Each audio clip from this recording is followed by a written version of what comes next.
அஸ்ஸலாமு அலைக்கும் வரஹ்மத்துல்லாஹி பரகாத்துஹு. பிஸ்மில்லாஹிர் ரஹ்மானிர் ரஹீம். அன்பிற்குரிய எல்லாம் வல்ல ஏக இறைவனின் நல்லடியார்களே, இஸ்லாம் என்னும் பரிபூரண மார்க்கத்தை நமக்கு வழங்கிய இறைவனுக்கு புகழனைத்தும் உரியது. சாந்தியும் சமாதானமும் அல்லாஹ்வின் தூதர் ஸல்லல்லாஹு அலைஹி வஸல்லம் அவர்கள் மீதும் சஹாபாக்கள் மீதும் முஸ்லிம்கள் மீதும் குறிப்பாக நம் அனைவர் மீதும் என்றென்றும் நின்று நிலவட்டுமாக. ஆமீன். தன்மானம் பேணச் சொல்லும் இஸ்லாம். ஒவ்வொரு முஸ்லிமும் தன்னுடைய மானத்தையும் மரியாதையும் பாதுகாக்க வேண்டும்.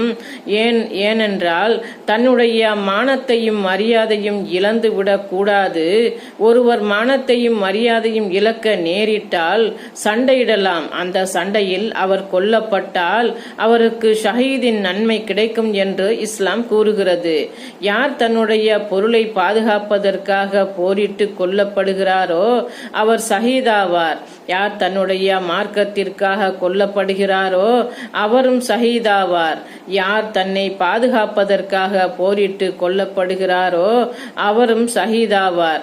யார் தன்னுடைய குடும்பத்தை பாதுகாப்பதற்காக போரிட்டு கொல்லப்படுகிறாரோ அவரும் ஷஹீதாவார் என்று நபி ஸல்லல்லாஹு அலைஹி வஸல்லம் அவர்கள் கூறினார்கள்.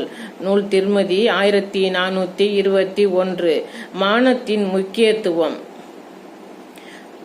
அபூ பக்ரா நுபைவு பின் அல் ஹாரிஸ் ரலியல்லாஹு அன்ஹு அவர்கள் கூறியதாவது, துல்ஹஜ் 10ஆம் நாள் நபி ஸல்லல்லாஹு அலைஹி வஸல்லம் அவர்கள் ஒரு ஒட்டகத்தின் மீது அமர்ந்திருக்க ஒரு மனிதர் அதன் கடிவாளத்தை பிடித்து கொண்டிருந்தார்.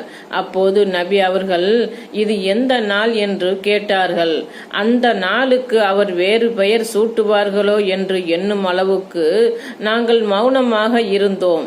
இது நகருடைய துல்ஹஜ் 10ஆம் நாள் அல்லவா என்று கேட்டார்கள். நாங்கள் ஆம் என்றோம்.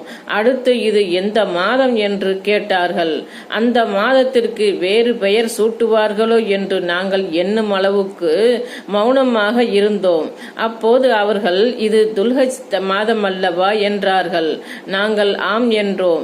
நபி ஸல்லல்லாஹு அலைஹி வஸல்லம் அவர்கள் உங்களது புனிதமிக்க இந்நகரத்தில் உங்களுடைய புனிதமிக்க இந்த மாதத்தில் இன்றைய தினம் எந்த அளவு புனிதமானதோ அந்த அளவுக்கு உங்கள் உயிர்களும் உங்கள் உடைமைகளும் உங்கள் மானம் மரியாதைகளும் உங்களுக்கு புனிதமானவை ஆகும் என்று கூறிவிட்டு இதோ இங்கே வந்திருப்பவர் வராதவருக்கு இந்த செய்தியை கூறிவிட வேண்டும்.